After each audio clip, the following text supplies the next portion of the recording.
예수님은 두 번의 재판을 받게 되십니다. 오늘 본문의 배경이 되는 유대 사내들인 공회에서 재판을 받으시고요. 그 이후에 로마 총독인 빌라도 앞에 서게 되셔서 십자가형을 언도받으시는 그 과정의 시작이 오늘 본문의 말씀입니다. 본문은 주님이 군인들에게 체포가 되어서 대제사장 가야바의 관저로 끌려가셨다라고 기록을 하고 있습니다. 공의 재판이 시작이 됐다라는 겁니다. 그곳에는 서기관들과 장로들이 모여 있었는데요, 그들은 예수님을 유죄로 만들기 위해서 아주 모든 시나리오를 준비하고 있었습니다.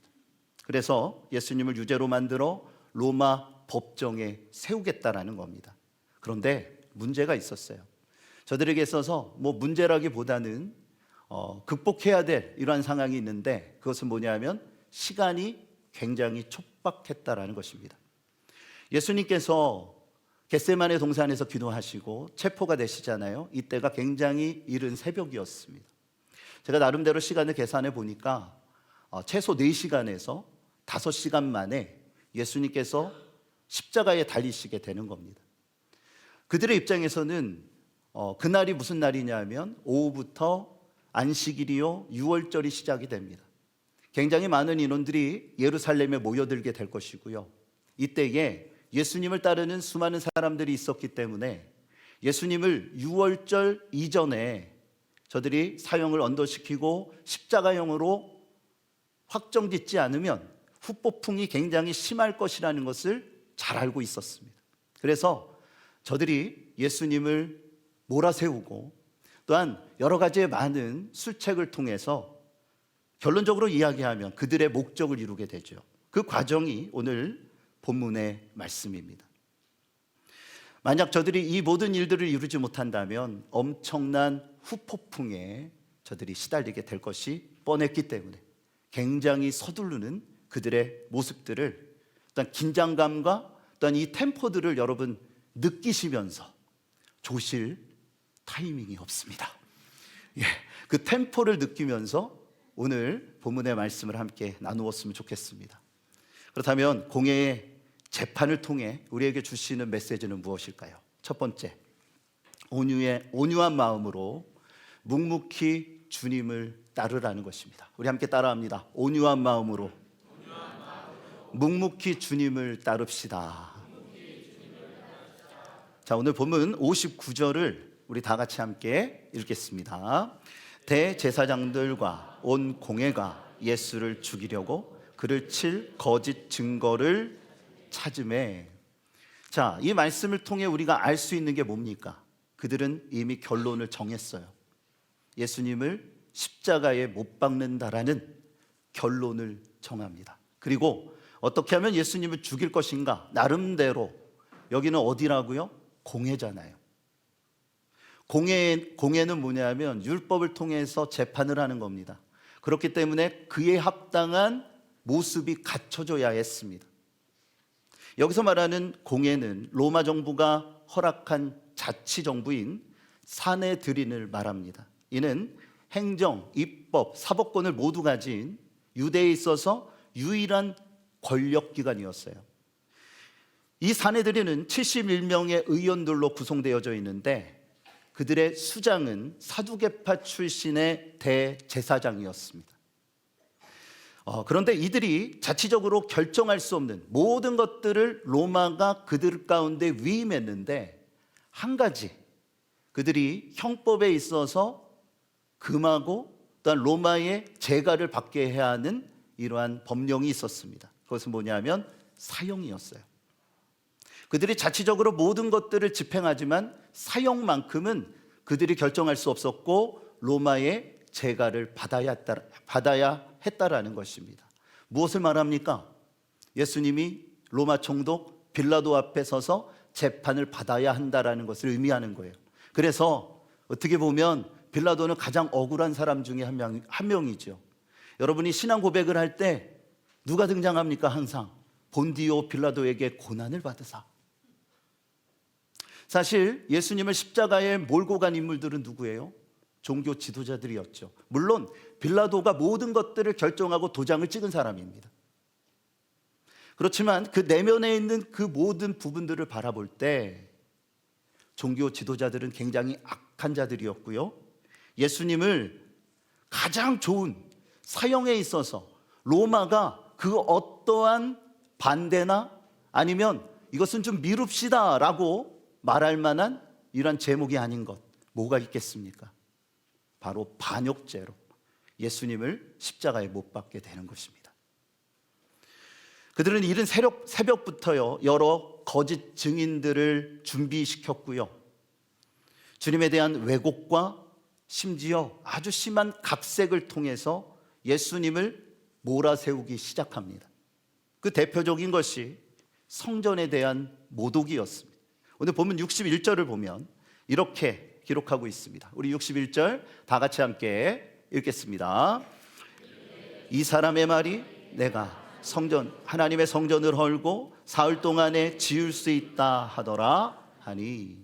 자, 이전에 수많은 거짓 증인들이 나와서 예수님에 대한 이 죄, 예수님에 대한 허물을 그들이 증언을 했지만 일치하는 게 하나도 없었습니다.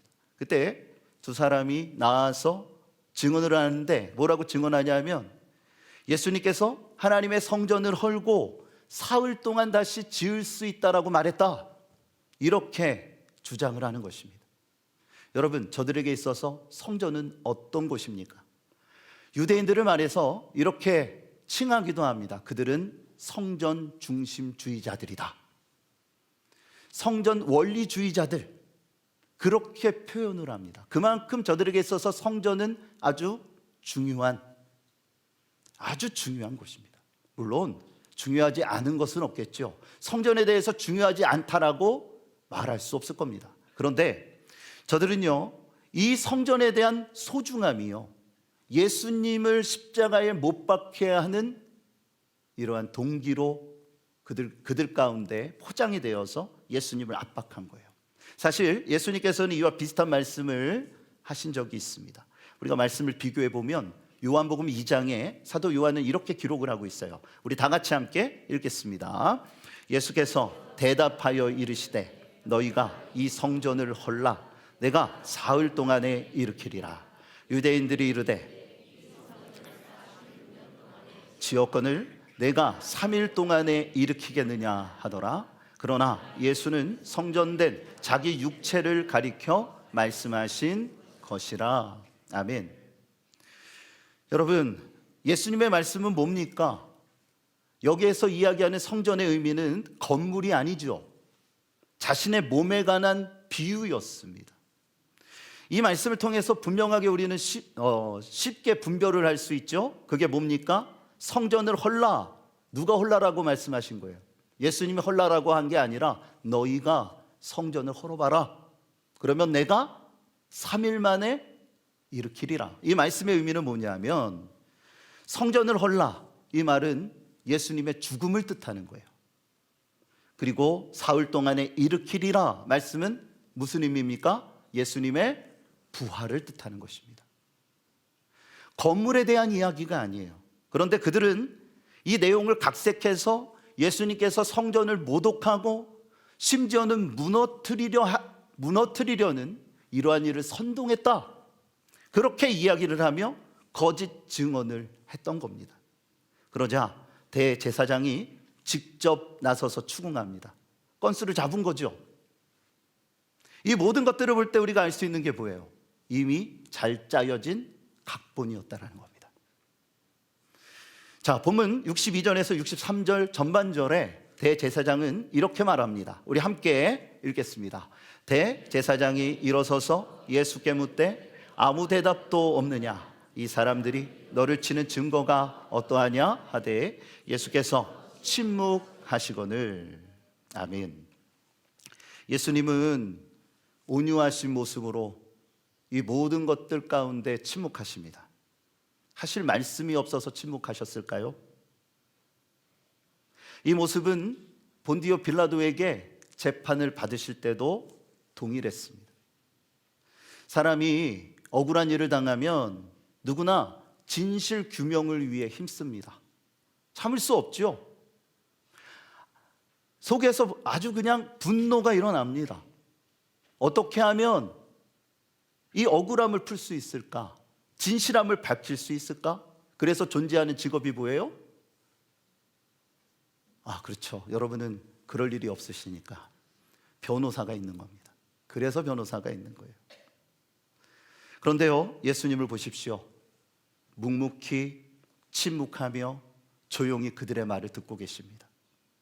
예수님이 왜 그렇게 하셨을까요? 예수님이 언변이 없으셔서? 억울하지 않으셔서?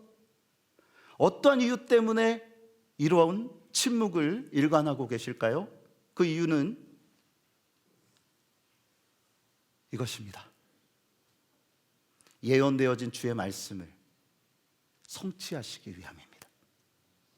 또한 아버지의 거룩하신 뜻을 이루기 위하여 이 모든 것들을 감내하시는 겁니다. 이사야 53장 7절에 보면 이렇게 말씀하고 있어요. 우리 다 같이 함께 이사야 53장 7절 말씀 읽습니다. 그가 곤욕을 당하여 괴로울 때에도 그의 입을 열지 아니하였으며 마치 도수장으로 끌려가는 어린 양과 털 깎는 자 앞에서 잠잠한 양같이 그의 입을 열지 아니하였도다. 아멘. 이사야 53장은 고난받는 종에 대한 예언의 말씀입니다. 예수님은 이를 그대로 성취해 가십니다. 사실 침묵만큼 어려운 것이 어디 있겠습니까? 제가 목사라는 직업을 갖고 있다 보니 누군가 대화를 나누면 듣는 게 되게 힘들어요. 말하는 직업이다 보니까 그냥 뭐 하나 얘기를 들으면 입이 꿈틀꿈틀 됩니다. 말하고 싶어서. 그런데요, 예수님께서는 침묵하십니다. 그리고 우리가 깨닫게 되는 건 뭐냐면 이 순간을 위해서 수많은 시간을 기도로 준비하셨음을 볼 수 있게 되는 거예요.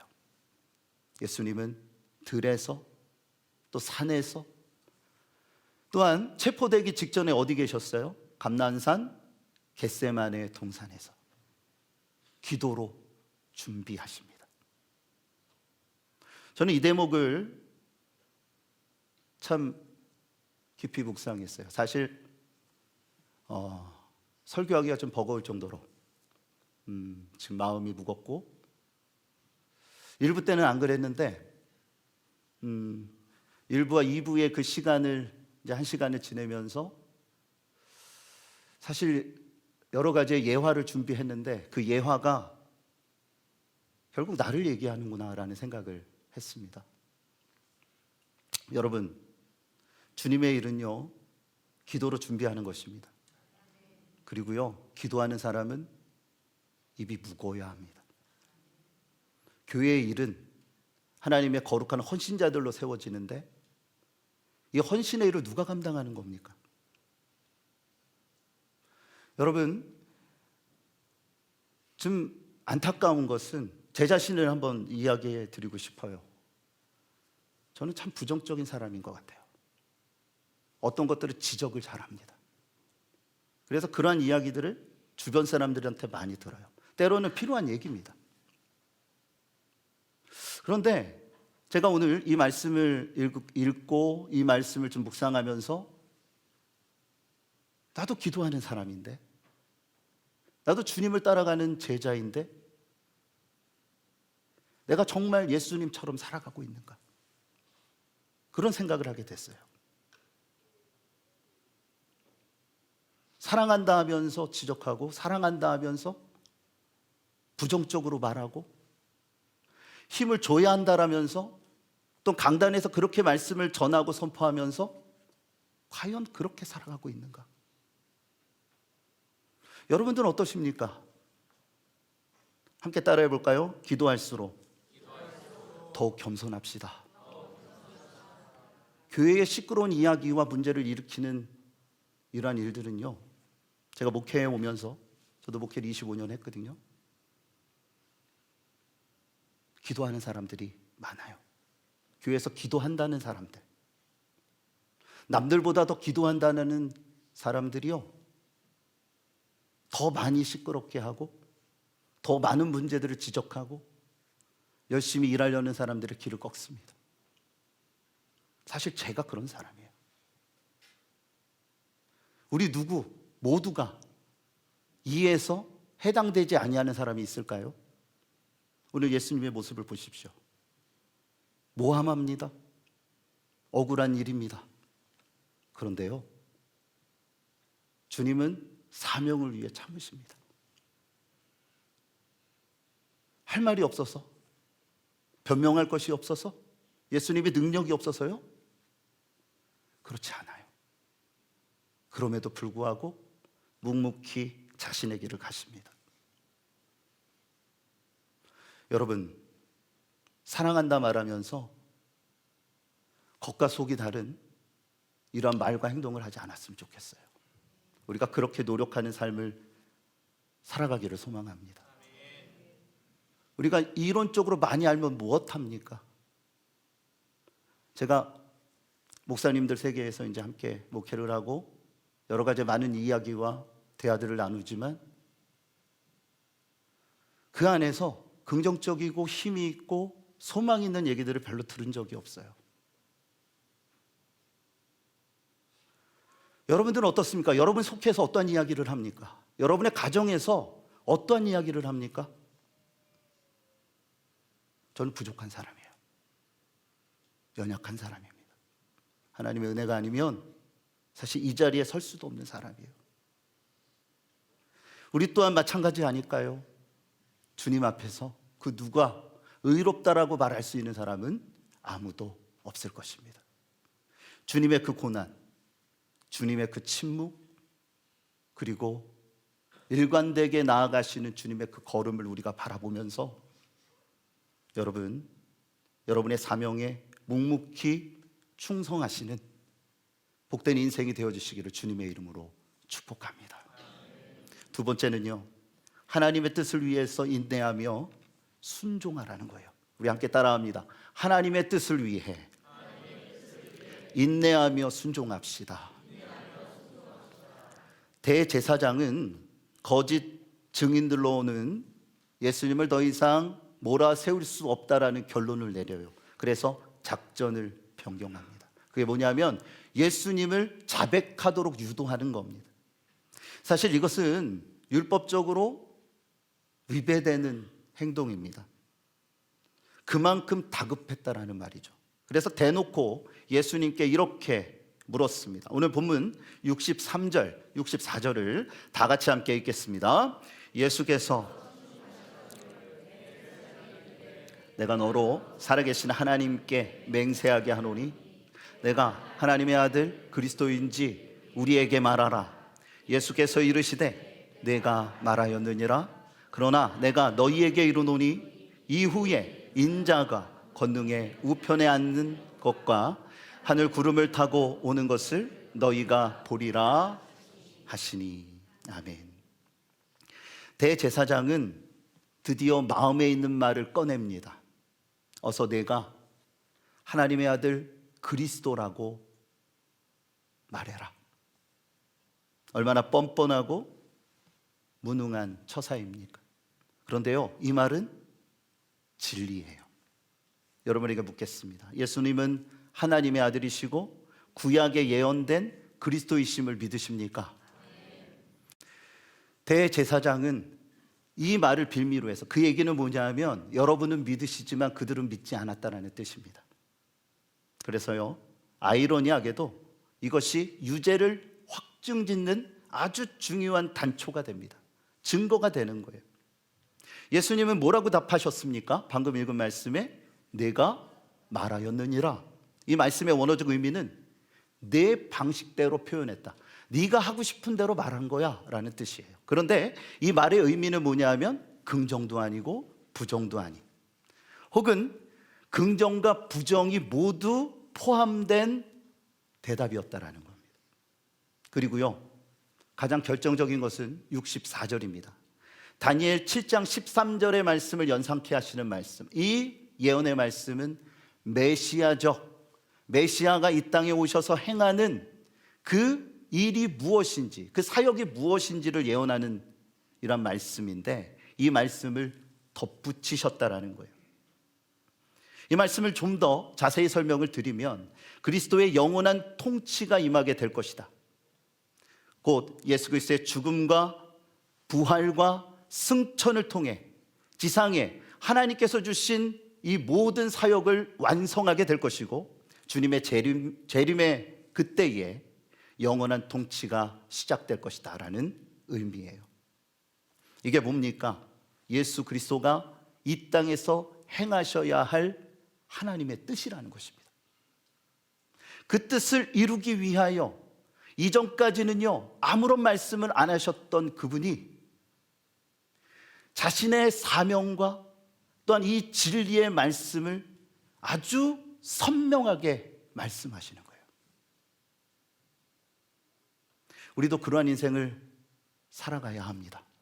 여러분, 여러분의 말이 필요한 말이 되셨으면 좋겠고요, 모든 이들에게 유익을 주시는 말이 되셨으면 좋겠습니다. 그러자 대제사장이 자신의 옷을 찢으며 이렇게 말합니다. 65절, 66절 다 같이 함께 읽겠습니다. 이에 대제사장이 자기 옷을 찢으며 이르되 그가 신성모독하는 말을 하였으니 어찌 더 증인을 요구하리요? 보라, 너희가 지금 이 신성모독하는 말을 들었도다. 너희 생각은 어떠하냐? 대답하여 이르되 그는 사형에 해당하니라 하고. 아멘. 대제사장은 예수님의 이 대답을 듣고, 그래, 이제 됐어, 더 이상 이렇다 저렇다 변명하지 못할 거야, 자신의 의도하는 상황으로 확 밀고 나갑니다. 그는 옷을 찢고 뭐라고 외쳤어요? 신성모독죄다, 하나님을 모욕하는 말을 했다. 그리고 공회원들을 향해서 동의를 요청합니다. 너희들은 어떻게 생각하는가? 그러자 그들이 뭐라고 대답합니까? 이는 사형에 해당이 된다. 뭐라고 이야기하는 겁니까? 예수님은 자신이 가야 할 십자가의 길과 또한 메시아적 사명에 대하여 이야기하는데, 그들은 뭐라고 대답합니까? 이것이 바로 그가 죽어야 할 이유라는 거예요. 그들은 드디어 로마 총독에게 예수님을 고발할 죄목을 확정합니다. 그게 뭐예요? 사형. 그런데 그들은 사형을 이룰 수가 없으니 어떻게 해야 합니까? 고발해야 되는데 그게 뭐예요? 반역죄입니다. 스스로 왕이라고 말했다. 로마 황제에게 대항하는 것이다. 이 제목을 갖고 빌라도 앞에 서게 되는 거예요. 그렇지만 예수님 어떻게 행하십니까? 아무런 저항 없이 인내하며 순종의 길을 걷습니다. 하나님의 뜻을 이루기 위하여 이 모든 것들에 집중하시는 주님의 모습을 볼 수 있게 되는 겁니다. 이사야 53장 5절에 보면 이렇게 말씀을 기록하고 있어요. 우리 함께 읽겠습니다. 그가 찔림은 우리의 허물 때문이요 그가 상함은 우리의 죄악 때문이라. 그가 징계를 받음으로 우리는 평화를 누리고 그가 채찍에 맞음으로 우리는 나음을 받았도다. 예수님은 이때부터 모욕을 당하십니다. 수치를 당하시고요, 온갖 이루 말할 수 없는 폭행을 당하십니다. 선교사이면서 영성가로 알려진 프랭크 로바흐라는 사람이 있습니다. 그는 자신이 얼마나 하나님의 음성을 듣고 순종하며 사는지에 대해서 자신을 실험을 했습니다. 그래서요, 먼저 아침마다 말씀과 기도로 삶의 방향을 잡습니다. 우리 교회도 그렇게 하죠. 새벽에 매일 성경을 우리가 따라서 새벽 메시지를 함께 나누고, 그리고 기도로 하루를 시작하는데, 그 또한 그러한 말씀을 통해 기도로서 하루를 시작을 하는 거예요. 집을 나서면서 작은 수첩을 항상 챙겼는데, 하루 중 하나님이 주시는 마음과 내 자신의 생각이 부딪힐 때가 있잖아요. 하나님은 스톱 그러는데 나는 고 이러는 거예요. 이때마다 이 부분을 다 체킹을 합니다. 이 사람이 어느 정도로 대단했냐면 1분에 한 번씩 하나님의 임재를 구했대요. 몇 분에 한 번이요? 1시간이 아니라 1분에 한 번씩 그렇게 기도를 했다는 거예요. 그리고 부딪혔을 때에 어떠한 선택을 했고 어떠한 결과가 나왔는지를 일일이 적기 시작합니다. 하루 종일 하루하루의 삶을 그렇게 살아간 거예요. 그러면서 그가 이야기하는 결론은 뭐냐면 처음에는 하나님이 주시는 마음과 내 생각이 너무 달라서 놀랬다는 거예요. 내가 하나님 말씀대로 삽니다. 말씀대로 살고 싶습니다. 그런데 하나님이 주시는 마음은 내 생각과 너무 다른 거예요. 그리고 의외로 하나님을 따르는 선교사요, 하나님의 거룩한 종이지만 내 생각대로 행할 때가 너무 많았다라는 겁니다. 시간이 지나면서 내 자신을 다시 발견하고 내 자신을 다시 꺾고 다듬는 시간을 갖습니다. 그러면서 순종의 길을 걸어요. 많은 삶의 변화를 경험합니다. 중요한 건 뭐냐면 이제부터예요. 그가 하나님의 음성을 듣기 위한 이 체험에 대한 결론을 이야기하는데 이렇게 말합니다. 내 작은 생각보다 훨씬 큰 계획 안에서 나의 몫을 감당하며 매 시간 주님께 실려가는 기분입니다. 내 맘대로 살 때는 전혀 이런 기분을 느낀 적이 없습니다. 필요한 것이 있어서 돌아보면 바로 그것이 나를 기다리고 있었습니다. 그러면서 하나님이 나와 함께 일하고 계신다라는 것을 느끼고 그것을 확고하게 확신을 갖고 감사할 수 있었습니다. 저는 이 대목이 참 마음에 와닿아요. 매 시간 주님께 실려가는 기분입니다. 내가 가고 싶은 대로 가는 게 아니라 주님이 나를 싣고 가시는 거예요. 그때그때마다 공급하시고 그때그때마다 채우시는 하나님의 은혜를 경험합니다. 내가 하나님과 함께 동행하고 있구나. 내가 지금 행하는 이 일이 하나님의 일에 동역되고 있구나. 이것을 경험하고 있다는 거죠. 여러분은 주님의 일을 행하시고 여러분의 삶의 일들을 펼쳐가실 때에 이러한 기분을 느끼고 계십니까? 우리는 서로에게 축복합니다. 주님과 동행하시기를 바랍니다. 그렇게 말을 하지만 정말 그렇게 살아가고 계신가요? 여러분, 여러분의 계획 위를 바라보셨으면 좋겠어요. 여러분의 생각에 그 더 넓은 세계를 바라보셨으면 좋겠어요. 하나님의 뜻을 인식하십시오. 내 계획 위에 계신 하나님의 뜻, 나의 인생을 펼쳐갈 수 있도록 나를 붙드시는 하나님의 큰 그림을 보셨으면 좋겠어요. 그것이 여러분의 인생이 되는 것입니다. 하나님의 뜻을 인식하고 살아가는 사람들은 온유하고 겸손한 마음으로 묵묵히 주님이 가신 그 길을 따라갑니다. 때로는 답답하고 때로는 핍박을 당하고 때로는 억울한 일이 있어도요, 주님이 가신 그 길이기 때문에 나를 꺾고 내 십자가를 지고 주님의 그 길을 따라가는 것입니다. 그때에 놀라운 신비와 기적이 일어나는 거예요. 뭡니까? 매 시간 주님께 실려가는 것을 느끼는 거예요. 그때 고백하게 됩니다. 내가 한 것이 아닙니다. 주님이 행하신 것입니다. 함께 따라해 볼까요? 내가 한 것이 아닙니다. 주님이 하셨습니다. 그것을 경험하고 그것을 고백하고 그것을 찬송하게 된다는 것입니다. 여러분, 공회에서 받으신 예수님의 이 재판을 우리가 생각하면서 예수님은 어떤 모습으로 이 길을 걸으셨는지, 또한 한 주간을 살아가실 때 나는 어떠한 모습으로 살아가야 될 것인지 깊이 묵상하고 주님의 말씀에 따라 순종하실 수 있는, 하나님의 뜻에 순종하는 여러분의 인생이 되어주시기를 주님의 이름으로 축복합니다.